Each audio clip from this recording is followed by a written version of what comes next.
యాక్చువల్గా theatre compare to other స్టేట్స్లో ఇప్పుడు కర్ణాటక కానీ ఈవెన్ మరాఠీ కానీ తమిళ్ బెంగాల్, కేరళ కేరళ అదే అక్కడ థియేటర్కి ఉన్న ఐడెంటిటీ ఇప్పుడు మన స్టేట్లో ఇప్పుడు కొంచెం పర్లేదు యాక్చువల్గా ఇప్పుడిప్పుడే కొంచెం ఆదరణ పెరుగుతుంది. సో మీ టైంలో అంత లేదు కదా, ఎలా అది? అంటే చాలా కారణాలు ఉన్నాయి సార్. అంటే మనకి ఆంధ్రప్రదేశ్కి వచ్చేసరికి ఏంటంటే పరిషత్తు నాటకాలు ఎక్కువ అవుతాయి అండ్ పోషకులు కూడా చాలా ఎక్కువ.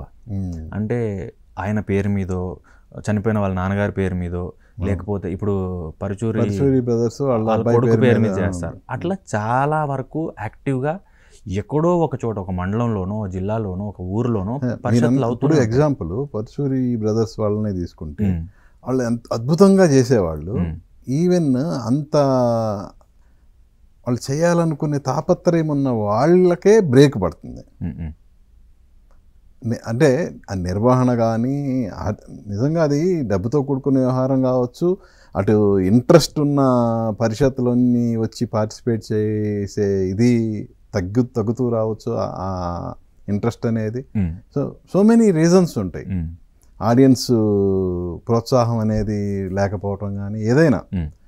సో అలాంటి ఒక థియేటర్ నుంచి వచ్చి థియేటర్ మనుగడ కోసం వాళ్ళు తమ అంటే యాక్చువల్గా వాళ్ళ అబ్బాయి జ్ఞాపకార్థం అని ఒక కొన్ని సంవత్సరాలు వరుసగా చేస్తూ బ్రేక్ పడిందంటేనే మనకి ఇక్కడ మన బ్రేక్ పడిన విషయం నాకు తెలీదు. అంటే నాకు ఈ మధ్యకాలంలో థియేటర్ వైపు వెళ్ళలేదు కాబట్టి నాకు తెలియదు నిజంగా బ్రేక్ పడింది. నేను కూడా వెళ్ళి పర్ఫామ్ చేశాను, 2 times వెళ్ళాను నేను.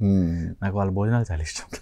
ఓకే, అద్దిరిపోతాయి, ఫుడ్ మాత్రం అద్దిరిపోద్ది. నేను అందుకే అది ఎప్పుడు వస్తుంది వాళ్ళు అన్నీ బాగా చూసుకుంటారు. అంటే అది చూసుకోవాలంటే నిజంగానే ఆర్థికంగా అంటే వాళ్ళు బాగా స్ట్రాంగ్ కాబట్టి చేయగలిగారు. అలాంటి వాళ్ళే కొంచెం వెనుకడగా వేయవలసి వస్తుందంటే మన రాష్ట్రాల్లో థియేటర్కు ఉన్న ఆదరణ కొంచెం తక్కువ అని అర్థమవుతుంది కదా.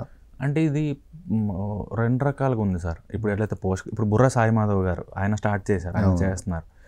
అండ్ గవర్నమెంట్ నంది చేస్తుంది. అండ్ ఇలా ఇండివిజువల్ పర్సన్స్ చాలామంది చేస్తారు. తెలంగాణలో మనకి ministry of language and culture ఇవి బాగా ఎంకరేజ్ చేస్తున్నారు, ప్లేస్ చేస్తుండే. అయితే ఎప్పుడైతే ఒకసారి ఒక మాట అన్నారు మా సార్, ఎప్పుడైతే నాటకం మీద నటుడు బతుకుతాడో ఆ రోజు నాటకం బతుకుతుంది, నటుడు నాటకాన్ని బతికించాలని ట్రై చేస్తే నాటకం బతకదు. ఎగ్జాక్ట్లీ నేను చెప్పదలుచుకుంది అదే.